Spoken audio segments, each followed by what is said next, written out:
claiming. The goal of Project Loon is to bring internet to the almost 2 out of 3 people on the world who don't have internet access today. And we're doing that using high-altitude balloons. 3, 2, 1. The very first tests we did showed that it could work. So we began to think, wow, we're going to need to have a manufacturing system that can manufacture many of these balloons. We're going to need to have a mission control system that can keep track of the balloons. We're going to need to have an operations team that can launch these balloons and then recover them when they're ready to come down. So each piece of the process got to be bigger. It had to scale up. It was pretty challenging, getting the balloons to be more durable and more long-lasting. For a while, many of them leaked for some reason or another, and they would come down over the course of a few hours or a few days. It was like a detective job to figure out what was introducing tiny leaks. Now our balloons last over 100 days. At first, it would take us 3 or 4 days to tape together a balloon. Today, through our own manufacturing facility, the automated systems can get a balloon produced in just a few hours. We're getting close to the point where we can roll out thousands of balloons.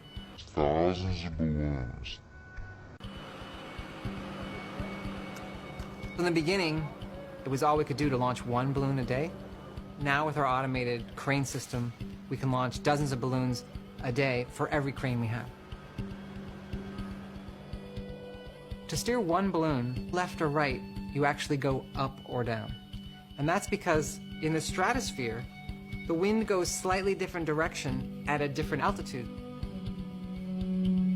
To provide continuous internet service, you're talking a complex choreography where thousands of balloons are being steered and programmed all in an automated fashion, so another balloon is coming just at the right time to take its place of the one that left. Our mission control system allows us to track every balloon and lets us optimally position the balloons to provide coverage exactly where the people needing internet coverage are.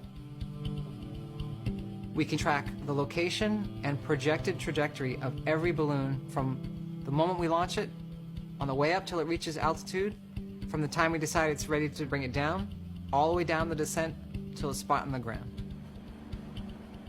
With our system, we use LTE, which is a common protocol that most of the telcos around the world use. So anyone with a smartphone anywhere in the world will be able to get internet access. One of the key things we do is we partner with the local telco in every country. In New Zealand, we're partnering with Vodafone. We like to think of ourselves as being very innovative in Vodafone New Zealand, so we thought this was a great partnership. Project Loon allows cell phone companies and internet providers to provide internet to communities that don't have it. Ultimately, the goal of any internet service provider is to have 100% geographic coverage and all the capacity and speed that people expect. Project Loon will help deliver that. If you look at the system today, it's amazing how much more advanced it is, from being 10 times higher data rate to the balloons lasting over 10 times as long, to the steerability of the balloons, We've flown in the tropics, we've flown in the Arctic regions. The technology is working. We're getting close to the point where we can bring the internet to people around the world.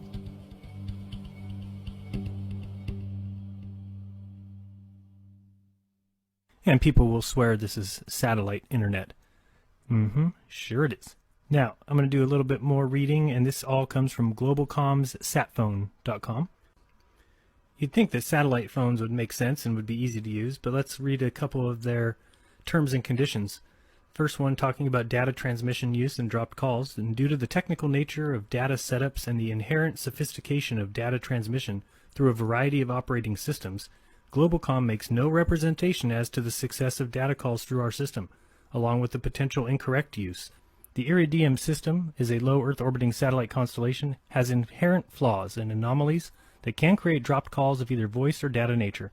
Globalcom can provide data setup technical support beyond the normal provided setup instructions at an additional charge. Now let's read about their limitation of liability, in case you find out that satellites don't exist. Among other things, it says the satellite services provided by the provider may be temporarily interrupted, delayed, or otherwise limited, and is not available everywhere in the world. Imagine that. Globalcom shall have no liability or credit due for interrupted service unless caused by our gross negligence. They shall not be liable for acts or omissions or from other carriers, equipment failures or modifications, acts of God, strikes, government actions, or causes beyond their reasonable control. Globalcom makes no warranties with respect to the service of any kind whatsoever, expressed or implied, except as specifically provided in this agreement.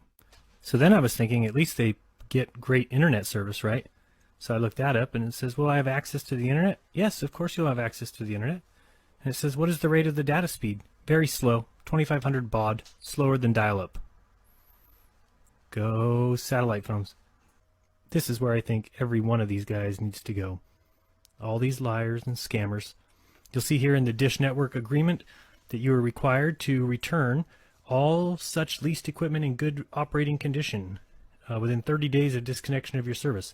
You are not required, however, to return the dish antenna, which shall become your property upon complete service cancellation. I wonder why they don't want their satellite dish back. Let's say you've got a 747, a perfectly good, if slightly aging, wide-body jet. This 747 is 40 years old. NASA has owned it for 20 of those years. And if you can make out at the back there behind the wing, sometime in that period they decided it would be a really good idea to cut a 16 by 23 foot hole into the plane.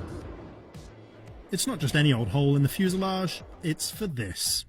This is SOFIA, which stands for Stratospheric Observatory for Infrared Astronomy. It's a massive flying telescope operated by NASA and the German space agency DLR. You might think that this is insanity or crazy idea, and there was a time, especially as we were developing it, because we ran into so many problems. The door had to work just right, and it took years to get that door to be right. But once we got it working, we were getting results that can't be done any other way at this point. We were getting results that can't be done any other way at this point. We were getting results that can't be done any other way at this point. Can't be done any other way at this point. SOFIA has a lot in common with the Hubble Space Telescope. They're similar sizes.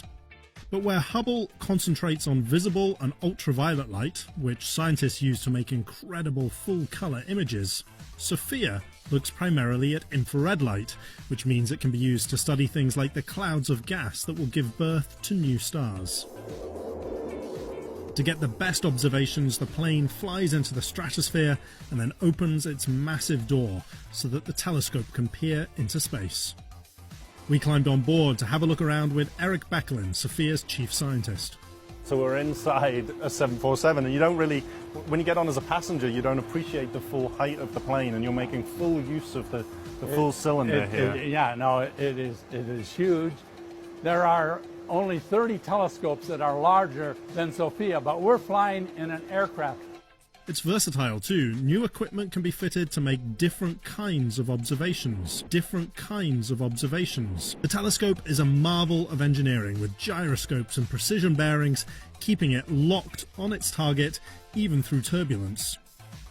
The thing I like about SOFIA is that it brings together astronomy, which I love and I do, and it brings together airplanes. Everybody is excited about airplanes, but doing them together is really very special.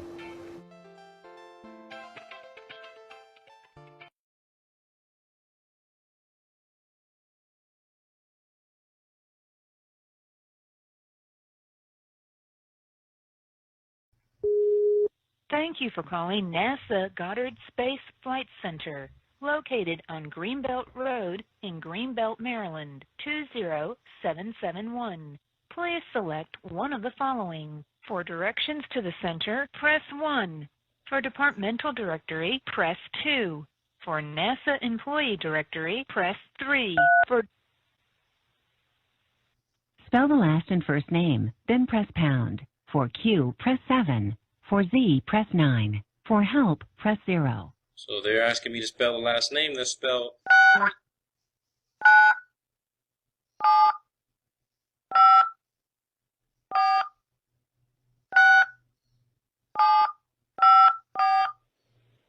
4. Mike. At extension 61437, press pound. To cancel, press stop. This is Mike.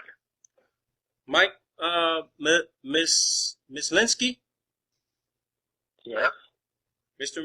Mislinsky, sorry about that. This is Robert Bassano. How are you? I'm a graduate student. I wanted to know if there was just a couple of questions you could help me out with some answers. I'm on you guys' website right now, and it's regarding Hubble. Okay. Okay. Who are you with? I'm a graduate student at university. Okay. What? I'm working on a MATLAB image processing toolbox application that processes a variety of images to determine the relation with other images that might have been manipulated or amended, or maybe it was to determine the original source. So for a project that I'm involved in, I'm actually using some of the images from Hubble and SOFIA to conduct comparative analysis. That's it. So I have some questions regarding HST that would help me out with kind of understanding a little bit more about some of the photos that are and images that are available on you guys' website that I'm looking at right now. Okay. Well, I would have to refer you to our Science Institute for talking about the science images. Well, no, I don't need to talk about the science images per se. Okay, I'm wanting to know if there are any available video images or any other assets in GeoSync that actually conduct sort of an inspection, a video or photographic inspection of HST as it goes around in GeoSync.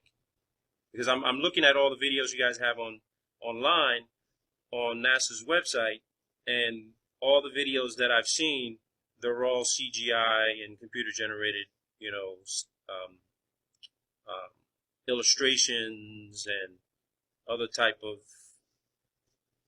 computer-generated images that are not original source, coming straight from Hubble or any other asset vehicle that may be within range of Hubble to take photographs of it.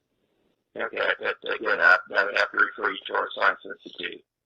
Well, you're the deputy missions operations manager, right? Yes, I am, but I'm not at liberty to talk to you about specific Hubble items. Well, I'm not asking for specific Hubble items. I mean, well, let me ask this general question: are you able to view Hubble in real time? To view Hubble in real time? No, yeah. Are you able to obtain and view a real-time image of Hubble as it is right now, wherever it is?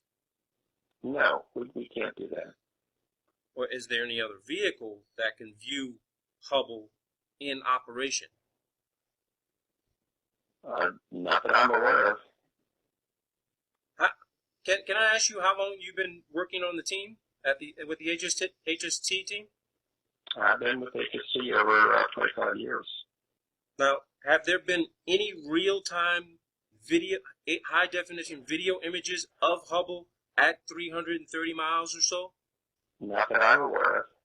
There are none? Not that I'm aware of. Wow. Yeah, so S&T wouldn't be able to tell me anything. I mean, you're the DMO, you're the DMOM, and you're saying in 25 years you've never seen Hubble actually in real time.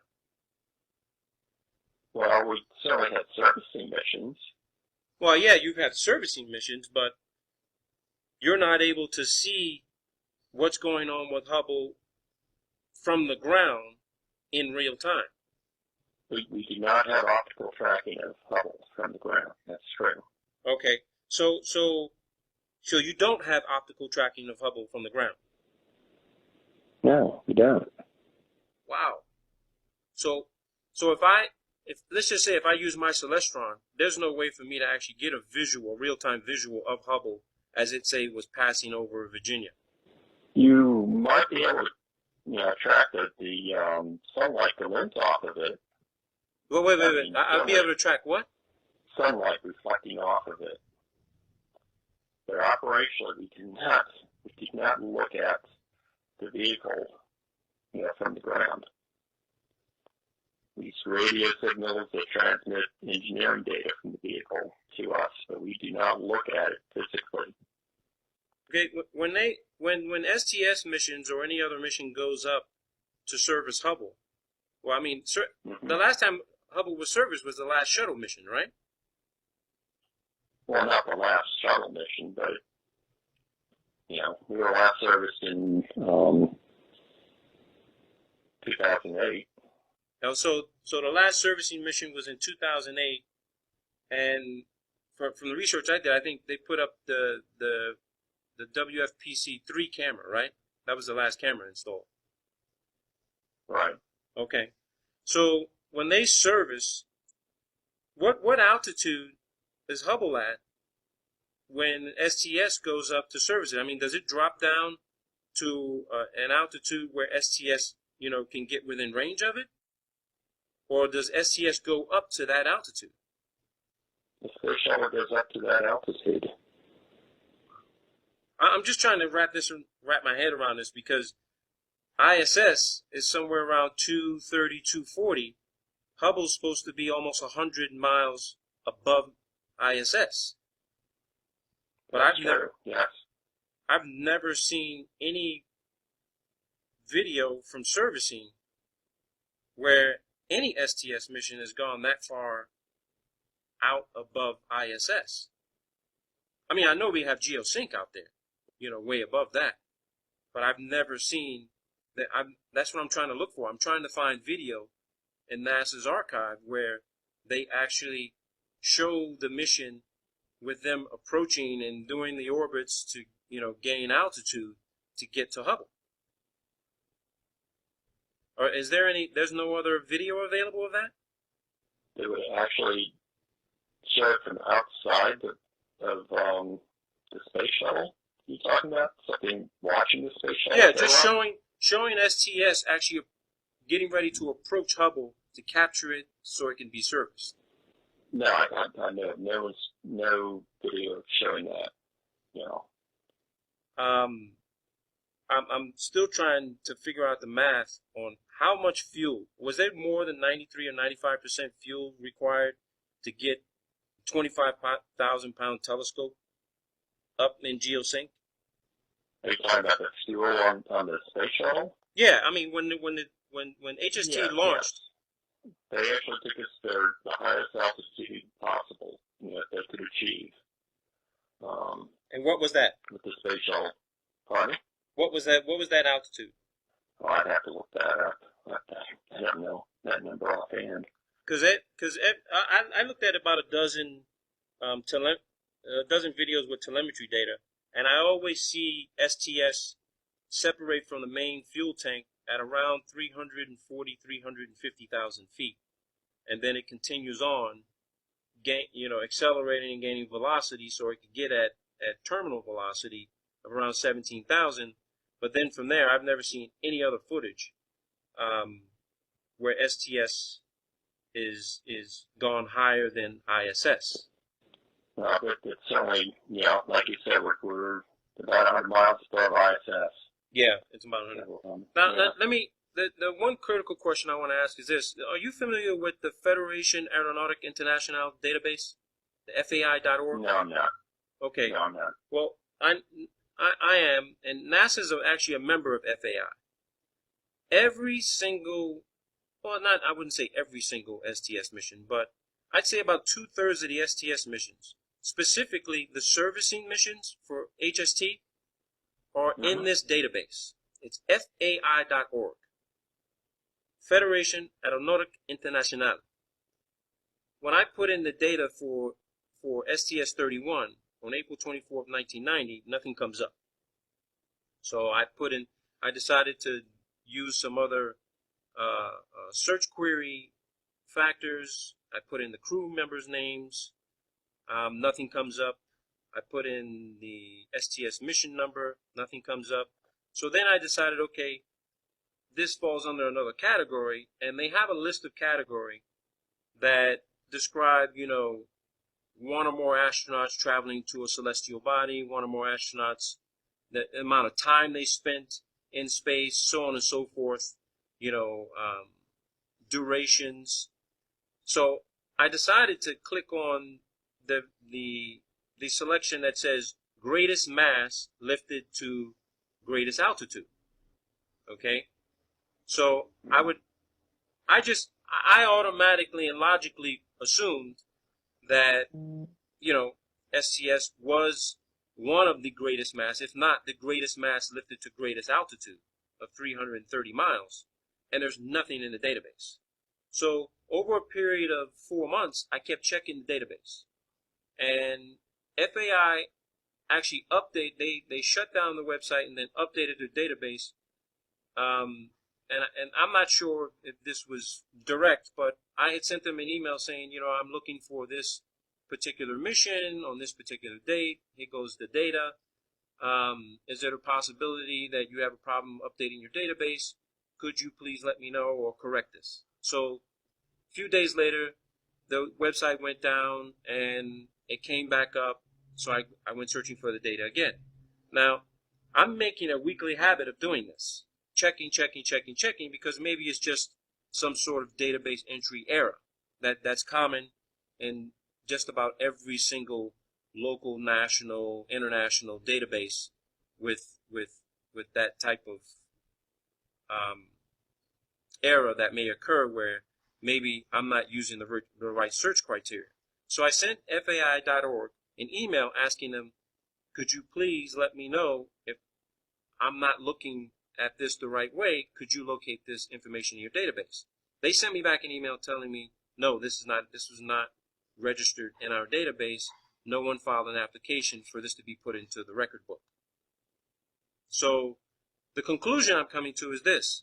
Is there a reason why NASA didn't put HST in the record books, but they put every servicing mission in the record books? Because every servicing mission is listed. But STS-31 on April 24, 1990 is not listed. I can't speak to that, but obviously that's not a NASA database. No, I do. I understand that, but again, I know it's not a database that NASA maintains in the database at all. So I please forgive me for saying this. Just please forgive me, and I don't want it to sound like some sort of crackpot idea or weird conspiracy, because that's not where I'm going with this. I have to say that I'm questioning that Hubble is even where they say it is.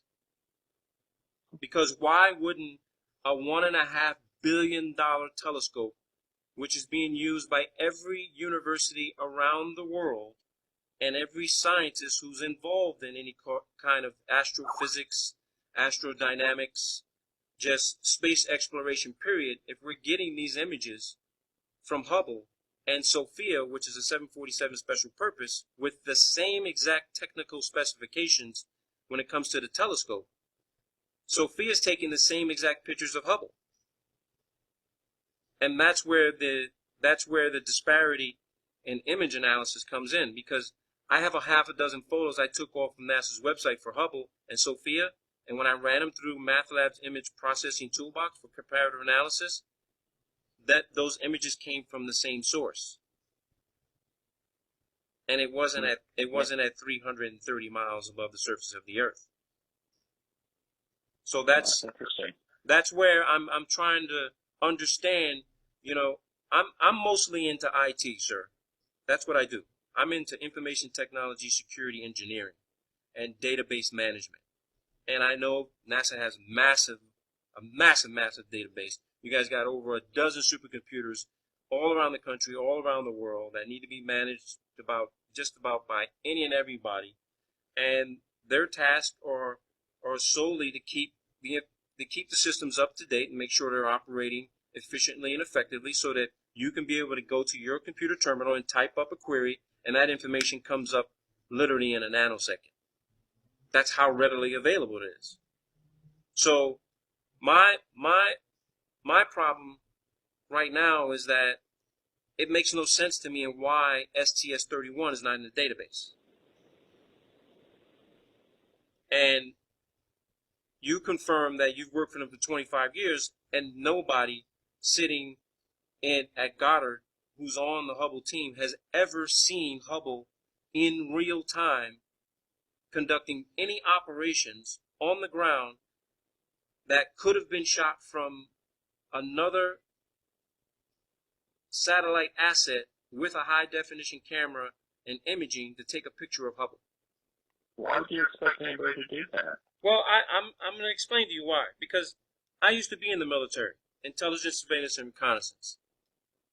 You don't send out a drone or an ROV and not have cameras on it so that you can track where it's going and where it's at and what might come in contact with it to interfere with its operations. And just to be honest with you, if, paying my taxes, $1.5 billion, I'd want to keep an eye on that asset. Not just from signal and telemetry data, but I also, in the year, in the 21st century, I need to have eyes on when I need to have eyes on, just in case something went wrong. Well, if something goes wrong, it wouldn't be something external necessarily. No, that's not. I wouldn't say that that's so, because I know of at least a few events where Hubble had to be retasked because it had to avoid collision with something else that was up there. Well, you're misinformed then. Well, I can't be misinformed if the data actually came from NASA.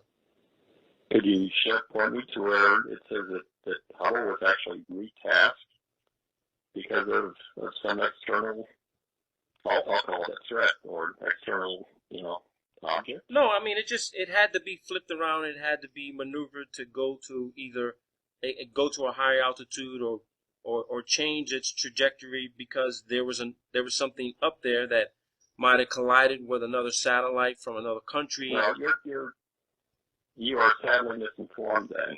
Okay. Because Hubble doesn't even have a propulsion system, so it can't possibly change its orbit by itself. So how does it move position? I suggest that you build up a little bit more on. No, I mean I have the data right up in front of me. I mean it's right on your website. It's right here, spacecraft and instruments. I'm looking. It's right on the left-hand side. It says what the Hubble's capabilities are, how it maneuvers, how it changes direction. That's just rotating the vehicle. That is not changing altitude. That is not changing trajectory. That is not changing orbit. Okay. That is just changing its orientation. So you're saying that Hubble actually stays at the same altitude through every orbit and it doesn't decay in altitude. It doesn't lose altitude. It loses altitude because of atmospheric drag. Okay, so when it loses altitude, so over 20 years at 330 miles, we do the mathematics, ISS loses somewhere between 1.5 to 2 miles every 3 to 5 minutes. So what is keeping over 20 years? Hubble should actually almost be within 10 miles of ISS. Well, sir, I've done the math. I don't know about you, sir, but I've done the math. At 340 miles, that's what's on your website, 15 orbits a day, Hubble should actually be nearly within 10 miles of ISS if ISS is actually at somewhere around 220, 245 miles. That's the stated standard data. I've actually seen data on NASA's website. It's clear as day. I can send you the information where actually ISS has gone from 245 miles to 190 miles above the surface of the Earth. And then it jumped.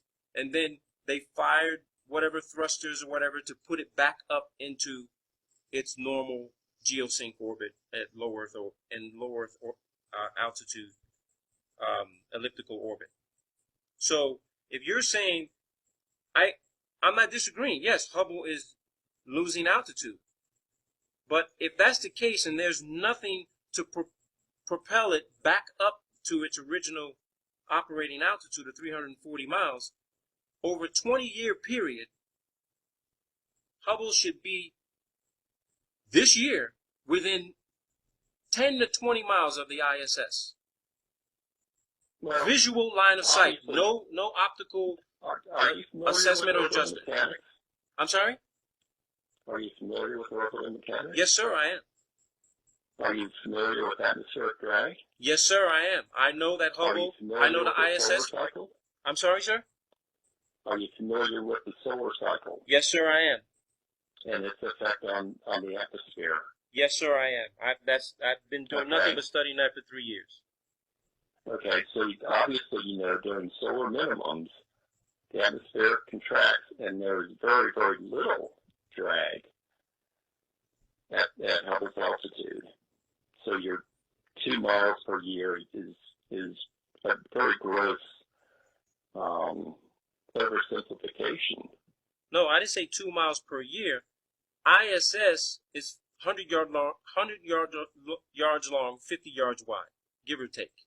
Okay, it's three to 5 times the size of Hubble. Okay, so you have a larger mass, traveling at somewhat maybe a comparable speed. It's at lower altitude, so yes, you're going to have more drag. Hubble's at 100 supposed to be 100 miles above that, so yes, you're going to have less atmosphere, but a little bit more. You're still going to have the atmospheric drag because neither vehicle is in free space, a vacuum.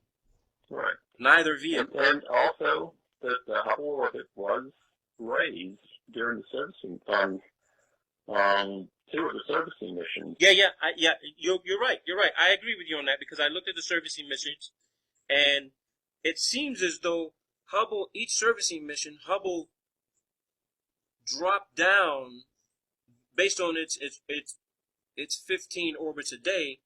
If it's behaving the same way the ISS is, losing about a mile and a half to 2 miles every 5 minutes in an elliptical fashion, if Hubble's doing the same thing, that means that the STS servicing missions were able to get within a specific distance of it at a specific time to capture it, and then once they service it, they basically jettison it back up to where it should have been, which is around 330, 340 miles.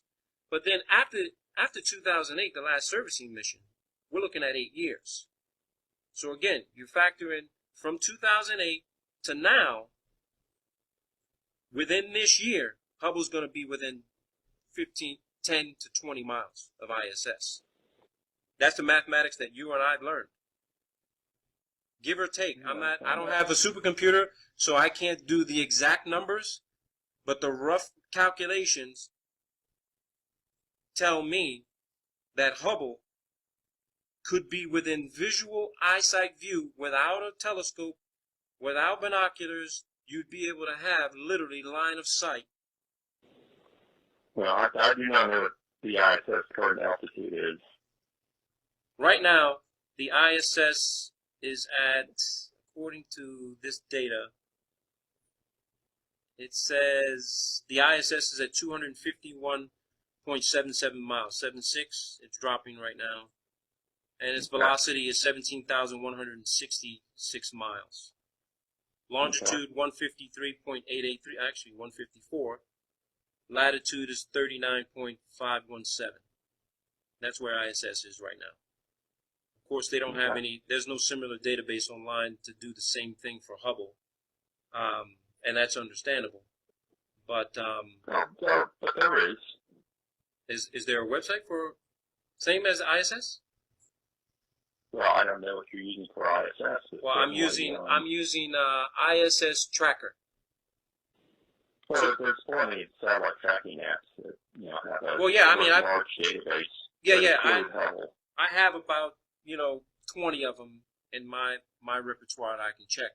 Well, there's certainly similar ones for Hubble, and you can get Hubble's real-time position. Yeah, and again, I don't want to waste a lot of your time, Mike. It concerned me. I'm going to be honest with you. It really concerned me that HST was not in an international database, but the servicing missions are. Trying to get an understanding. And Hubble is continuing to baffle me. Right now, they're showing the Hubble at the latitude is 20. What's the elevation? The altitude is 542 kilometers. Yeah, okay, sounds about right. So, but it's a software database, and I can tell you here right now, as a CUDA and GPU programmer and developer, I could create the same thing in a week to mirror this, and it wouldn't need to be real. It'd literally show a picture of me in a little Superman cape, saying, "Hey, this is where I am. I got my hands on. I've got a little tether on the Hubble, and I'm following it. And look at me, And people would. But here's the thing: if I showed you that and put it together in a week, you'd be like, "Oh, that's not real," But I want you to understand, as an up-and-coming research scientist, the average person, they look at this and they're like, "Oh, well, there goes the Hubble at 542 kilometers." Mm-hmm. But you show them something they don't know. They don't have even a basic or foundation understanding of how software development, programming, and computer graphic generated images, and how you can actually program something to be in the sky that's really not there. All right. Yeah. So Hollywood does it all the time. No, I know. Yeah. I mean, I've actually taken advantage of you guys' software vault, where I can go online and download a lot of the software applications that's available for the technology transfer program. So, it's just one of those things to where I would like to know if it's possible, if anyone I could speak to who's responsible for submitting the information to FAI, to see if maybe there was just an oversight or if it's a mistake. And I hate to say this, that maybe you've been sitting there for 25 years and there's what you think is up there is really not there, and it's actually the photos are being taken by SOFIA, which is at 45,000 feet on a 747. SOFIA hasn't been flying nearly as long. Well, the Stratospheric Observatory program has been in existence longer than Hubble. But they haven't had anything flying for that long. I forget when SOFIA's first. No. Yeah, SOFIA is not that old. It's been in existence, I think, since 2002 or something, or 2000. What was it? 2004. I think 2002 or 2004. But there were airborne telescope observatories being flown longer than Hubble. You got your own website shows the actual history of the Stratospheric Observatory program, and it actually began with balloons, because there's a satellite identical to Hubble, about 2/3 the size, that was launched from Antarctica on a balloon. There's a photo of that on the U.S. Antarctic website. They launch it from McMurdo. Well, fine, but the Hubble was taking data at wavelengths that neither SOFIA nor the balloons can. No. SOFIA can take. So. SOFIA can take photos in wavelength. SOFIA can do the same thing as Hubble. Yeah. SOFIA can do. Matter of fact, the telescope on SOFIA is identical to Hubble. Everything that Hubble can do, SOFIA can do. No, I mean, of course, the plane's got to land, but when it's in the air, it can literally conduct the same technical imagery capture and analysis data that Hubble can do. And, of course, Hubble's 24/7. SOFIA's not. But when it's in the air, when SOFIA's been in the air, it literally has captured the same photos as Hubble, and that's how I was able to do the comparison. As a matter of fact, some of the pictures that SOFIA captured were actually at a higher resolution and more clear than Hubble, which also, surprised me a little bit. How could something inside the stratosphere take a photo and do imagery through 3 or 4 different more layers of atmosphere when Hubble is literally supposed to be out in the exosphere, where there's very little to no atmosphere, and it's capturing more light than SOFIA is. I really hope I'm wrong.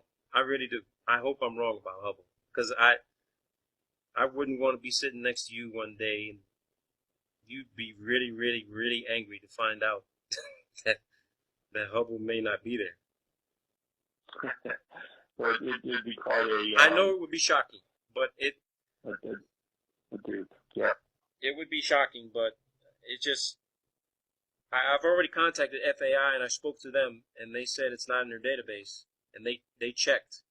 It took them about a week to get back to me, and they looked through the entire database. They said they even looked to see if maybe it would have been erased or deleted by mistake, you know, because they were able to check their log records, and there was never even anything submitted. There was nothing. I mean, why put the servicing missions in the record? I mean, you can go to FAI.org when we hang up. Just check the servicing missions for yourself. You'll see them there. But when you check for Hubble, STS-31, you enter in Charlie Bolden's name, all the crew members, nothing. Nothing. And FAI has been in existence longer than NASA. I think, I'm not going to say I'd be applying for any kind of Nobel Science Prize, but I think I might have a more viable theory of how it may all be working. Interesting. I'm rocking for it. Because dark fluid... I gotta go. Yes, sir. I really appreciate it, Mike. I really appreciate it very much. I didn't think I'd be able to talk to anyone at all, because I tried to call the project manager. When you click on pound to go to his number, and I click to the deputy project manager, Mr. Haskins, and the deputy project manager, Pat Krause, when I go to click on for their extensions, it just hangs up. Are they even working there anymore? Yeah, they're still here. So what site are you looking at to get the numbers? No, I didn't get the numbers. It just, I was given a number by the Goddard Center, and they told me to dial 2000, and it asks you to put in the prompts, press 3 for the directory. So I don't have your direct number. It says your extension. It says press this button to speak to this person. So okay. When you press the button, it doesn't go to them at all. Interesting. Yeah, I can explain that. Yeah. Okie dokie. So okay. I really appreciate it, sir. I really do appreciate it. You have a good Memorial Day weekend, and stay safe. You too. Take care, sir. Bye. Bye-bye. Well, there you have it, people. You heard the conversation. You heard it. You heard it clear as day. This guy could not answer why the Hubble is not in the FAI.org database. They all said the same thing. NASA's Office of Inspector General, their special agent investigator says that's not a NASA website. We don't manage it. We don't operate it. We're not responsible for it. But they put all their other fucking missions in this database, but they didn't put Hubble. They put the servicing missions in the database, but they didn't put Hubble. This guy can't explain it at all. Never seen it. 25 years. 25 years. And now he's thinking, man, I just talked to this guy. That Hubble is not where it is. He says it has no jets, propulsion, no nothing. It loses altitude, people. It's been losing altitude since 2008. That's NASA for you people. You know my motto. It's not what you know. It's what you can prove. And that, people, was the phone call of the year. All you have to do is lie on your back on a moonless night and look around carefully. Yeah, occasionally you'll see something that looks kind of like a star, but it's moving. It's moving a little fast, too, and that's actually a satellite. Yeah. People claim to see satellites with the naked eye, even though they are only the size of a small bus or smaller and supposedly orbit hundreds or thousands of miles up. In reality, We all struggle to see a commercial plane relatively close to us at, 5 to 7 miles high due to the laws of perspective.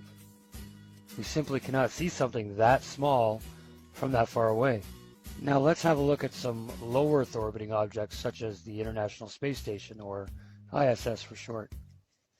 NASA says that the ISS orbits at only 250 miles high, but that is only 1/32nd of the Earth's diameter higher than the Earth itself. And imagine an ant on a basketball. Raise that ant half an inch off the ground, and now look at that ball with the ant from the opposite side of that ant and see if you can see the ant, which you can't. Then the sun can't shine its light onto the ISS during the nighttime. The Earth itself would block out that portion of the sun's light from reaching the ISS. So how can we see a reflection of sunlight off of the ISS at night? Can't be done any other way at this point. And that's how it's kind of gone since.